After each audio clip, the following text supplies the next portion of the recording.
Lição de número 3, a paz do Senhor, meus queridos irmãos e amigos da Escola Bíblica Dominical. Temática, a salvação e o advento do Salvador. 15 de outubro, domingo, aula de número 3. Texto áureo, que texto áureo maravilhoso. Evangelho de João, capítulo 1, versículo 14. E o Verbo se fez carne e habitou entre nós, e vimos a sua glória, como a glória do unigênito do Pai, cheio de graça e de verdade. Nossa verdade prática, o nascimento de Jesus Cristo se deu dentro do plano divino para salvar a humanidade. Graças a Deus. Vamos pensar um pouquinho sobre João capítulo 1, versículo 14. Bom, talvez você não saiba, mas historicamente, o grande problema da igreja do primeiro século foi com os gnósticos. Tinha pelo menos 4 movimentos gnósticos que foram uma perturbação para a igreja primitiva. Você tinha os gnósticos judaizantes, os gnósticos da Síria, os gnósticos do Egito, que é um gnosticismo forte, e também o gnosticismo do Ponto, da Ásia Menor. Então eles deram um trabalho para a igreja que você não tem noção. Você sabe que João já estava idoso quando escreveu o Evangelho de João. Basicamente foi o último livro escrito da Bíblia. E ele então deu uma resposta para os gnósticos, porque os gnósticos negavam que Deus se fizesse carne. Por quê? Porque a doutrina gnóstica, a carne é má. Então, na percepção do gnosticismo, seria impossível Deus, que é puro, santo, justo e verdadeiro, se fazer carne. Se a carne é má, se a carne é uma coisa deplorável. Então, a resposta que o Espírito Santo deu para essas pessoas foi essa. O Verbo, Jesus, Deus, o Verbo se fez carne, sim. O Verbo se fez carne. Jesus tem duas naturezas. É 100% Deus e 100% homem. O Verbo se fez carne. Deus se fez carne. Emanuel, Deus conosco. E aí ele continua dizendo que ele é testemunha disso, porque João, um dos discípulos de Jesus, o discípulo amado, conviveu com o Senhor Jesus, tinha autoridade apostólica para falar, ungido pelo Espírito Santo, uma declaração tão extraordinária. Ele inicia já falando mesmo, no princípio era o Verbo estava com Deus, e o Verbo era Deus, ele estava no princípio com Deus, todas as coisas foram feitas por ele, e nada do que foi feito, e sem ele nada do que foi feito se fez. Ele vai indo até chegar no versículo 14, onde ele faz essa declaração.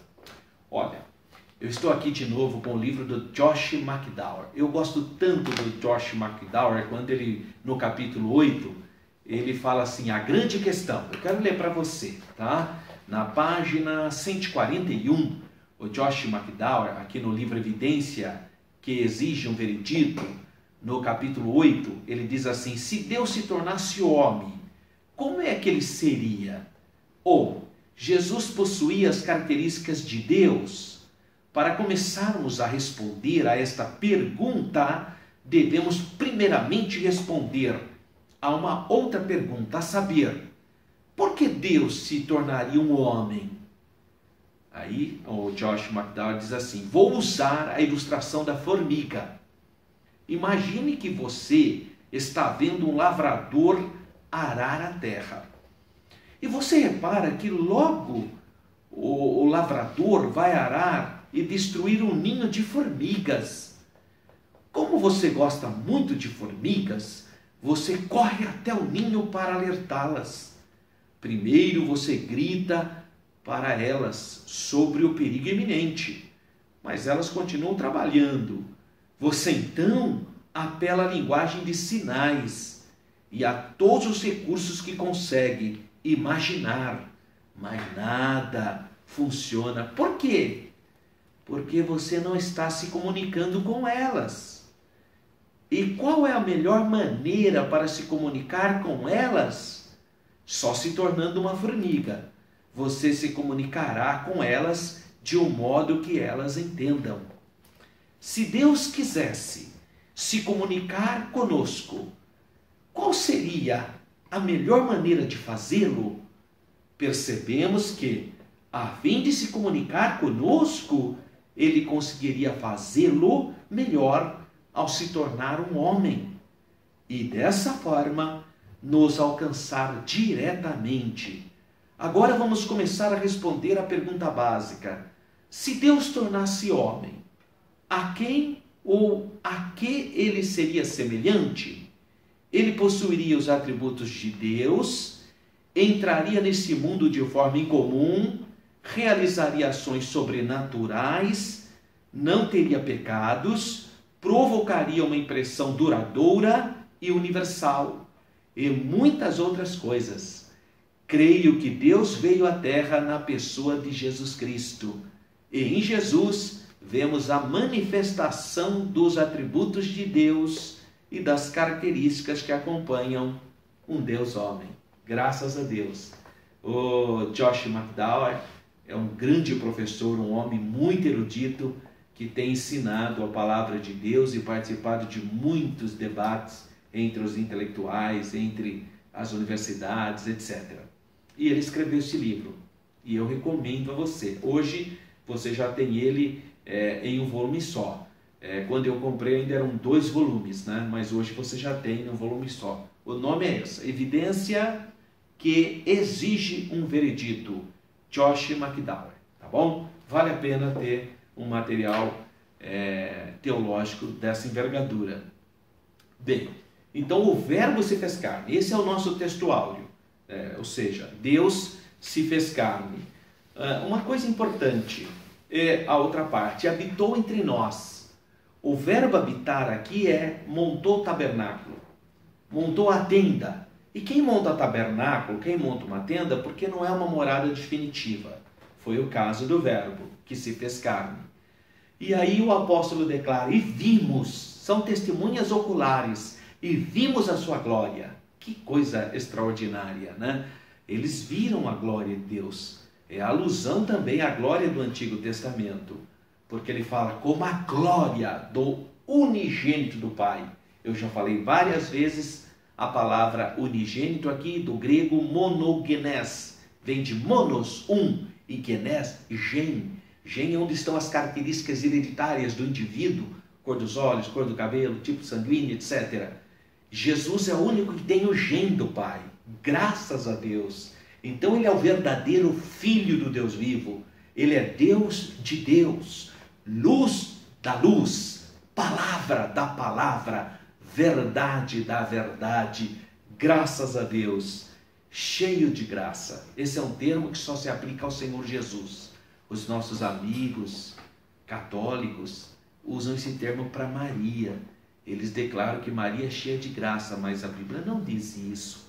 A Bíblia diz assim: o anjo saudou Maria, salve agraciada. Em outras palavras, eu estou cumprimentando você que achou graça diante de Deus. Então Maria achou graça diante de Deus. Quem é cheio de graça? Jesus.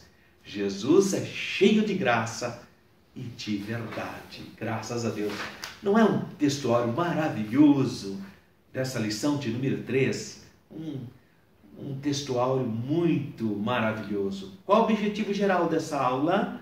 Mostrar que o nascimento de Jesus Cristo se deu dentro de um plano divino para salvar toda a humanidade. Os objetivos específicos: apresentar como se deu o anúncio do nascimento do Salvador, explicar a respeito da concepção do Salvador e mostrar que o Verbo se fez carne e habitou entre nós, como eu já falei agora no nosso texto áureo. Há uma interação aqui com o professor e a introdução da nossa lição. Qual é o ponto central? Jesus Cristo veio ao mundo na plenitude dos tempos para salvar a humanidade. Paulo fala em Gálatas 4:4, né? Vindo à plenitude dos tempos, Deus enviou seu Filho, nascido de mulher, nascido sobre a lei, para redimir a toda a humanidade, né?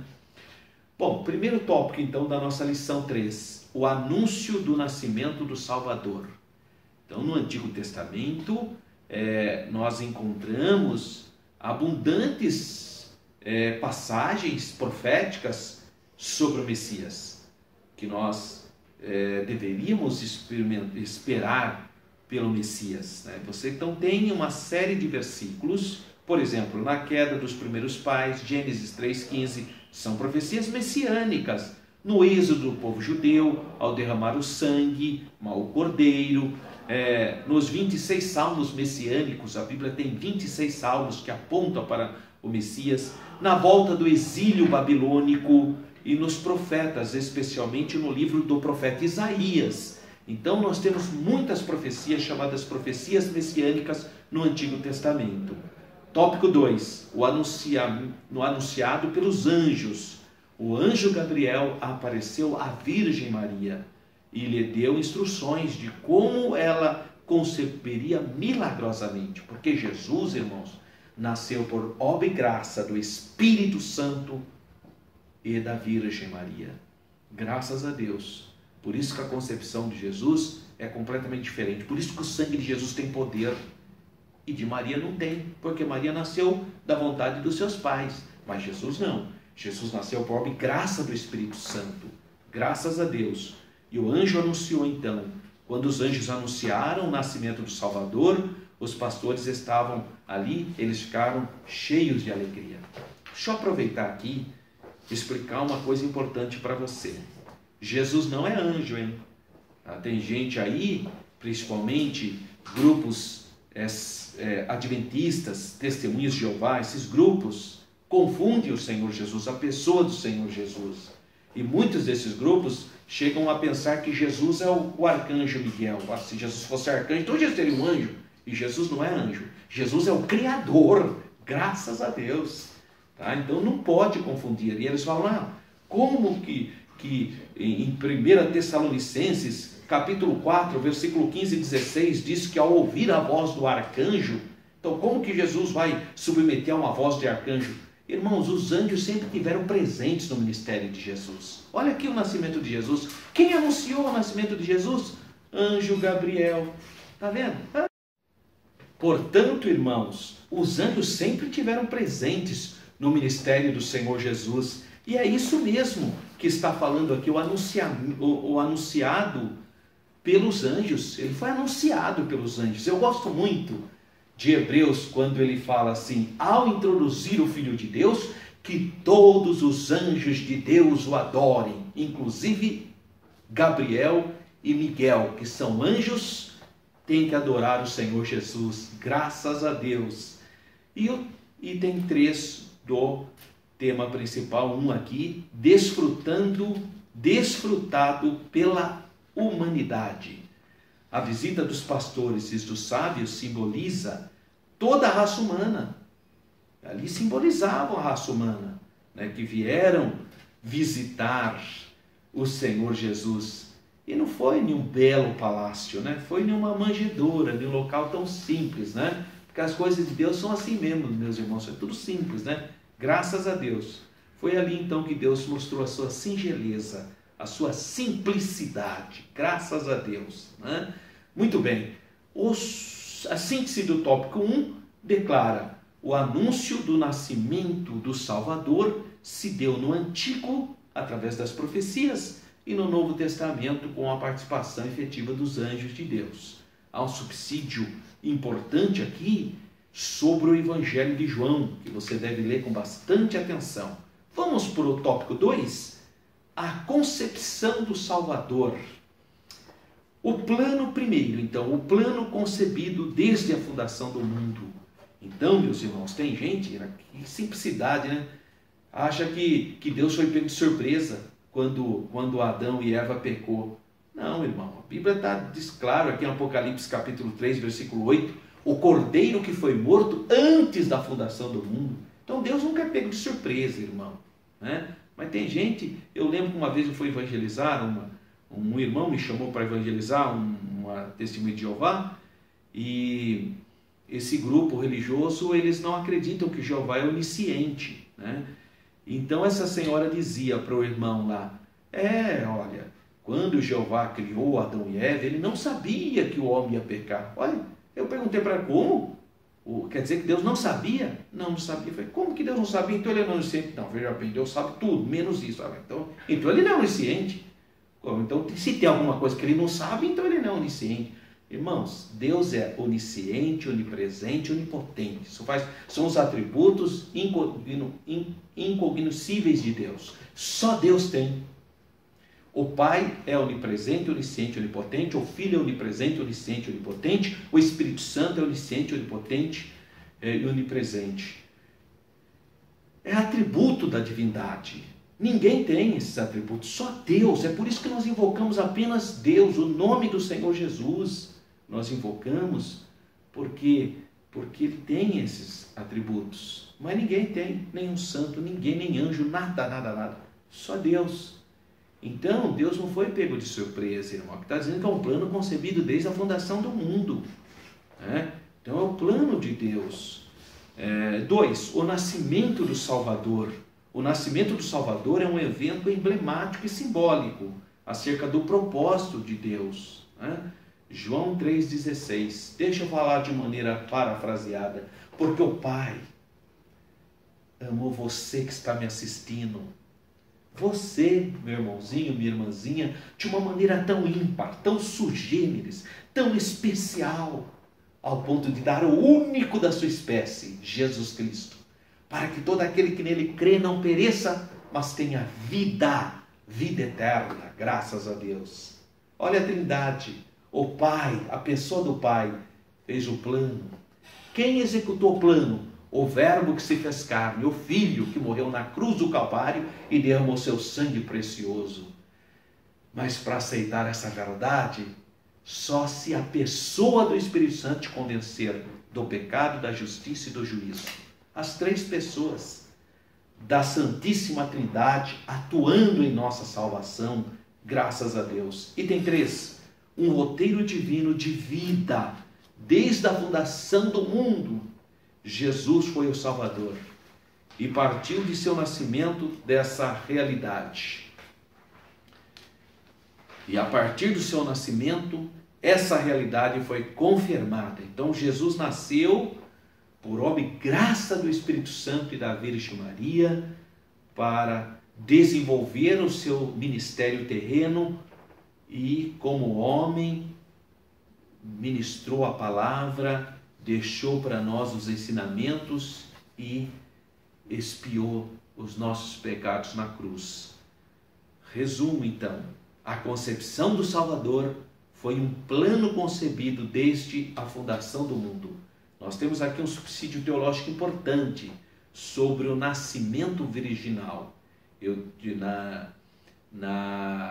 No segundo trimestre, eu falei especificamente, quando fui falar sobre Maria, eu falei especificamente sobre a questão do nascimento virginal. Então, se você puder, acesse a lição de quando eu falei sobre Maria no segundo trimestre desse ano ainda, de 2017, que eu explico a palavrinha virgem, a diferença da palavra almar. Aí eu explico sobre essa questão. Item 3. O Verbo se fez carne e habitou entre nós. A encarnação do Verbo, a Bíblia afirma reiteradas vezes que o Filho de Deus se fez carne, o Verbo se fez carne, Deus se fez carne. Olha que interessante também, eu acho que para você, anota aí, Romanos 8,3. Olha só a declaração de Paulo. Porquanto o que era impossível à lei, visto como estava enferma pela carne, Deus enviando o seu Filho em semelhança da carne do pecado, pelo pecado condenou o pecado na carne. Graças a Deus. Então é importante você compartilhar com seus alunos aí Romanos capítulo 8, versículo 3. E o 2, a humilhação do servo. Se você ler com atenção Isaías 53, é a profecia, parece que Isaías está no pé da cruz, anotando, escrevendo. Isaías 53, ali você vê a humilhação do Messias. E o 3, o exemplo a ser seguido. Olha, irmãos, Filipenses 2, ele começa dizendo: irmãos, tenhais o mesmo sentimento que também houve em Cristo, que sendo Deus, não se apegou aos atributos divinos para vencer o pecado, mas se esvaziou. O versículo ali está falando de humildade, não é? E Jesus é esse exemplo de humildade a ser seguido, não é? Síntese então do tópico 3. Jesus é o verbo de Deus. Jesus é o Filho do Deus vivo, graças a Deus. Temos outro subsídio importante e vamos para as considerações finais. Antes, porém, eu quero apresentar para você o meu livro, O Povo de Israel, uma perspectiva pentecostal. Nas páginas 118 e 119 eu falo sobre o nascimento de Jesus Cristo, falo sobre o messianato de Jesus, as condições do messianato, e falo também sobre o local do nascimento de Jesus, as profecias que os judeus não compreenderam. Então tudo até a página 126, inicia aqui na página 118, um material também teológico importantíssimo para você. Se você quiser adquirir esse livro, você tem que acessar o site www.livrocristão.com.br, tá? E ali você pode fazer o pedido. Eu quero uma vez mais lembrar para você desse livro, que é o de Josh McDowell, Evidências que Exige o Veredito. Assim você vai montando a sua biblioteca. E encerrando considerações finais. As boas novas do Evangelho se materializaram em Jesus, quando desceu o nascimento em Belém. Sua obra salvadora foi profetizada ao longo do tempo no Antigo Testamento, através das profecias messiânicas, anunciada pelos anjos aos pastores e ecoa de forma abrangente por todo o universo. Ele se encarnou, se humilhou e finalmente triunfou gloriosamente, ressuscitando dos mortos e está vivo, graças a Deus. Eu quero convidar você para participar da nossa aula de formação continuada, todo sábado, ali na nossa igreja Assembleia de Deus Ministério Belém, pastor Paulo Freire, e convidamos todos vocês para estar conosco ali. Rua Pastor Cícero Canuto de Lima, número 160, Parque Itália, Campinas. E você pode acessar o site www.professoralberto.com.br, tem bastante subsídio para você. Que você tenha uma aula abençoadíssima. Fica na paz do Senhor.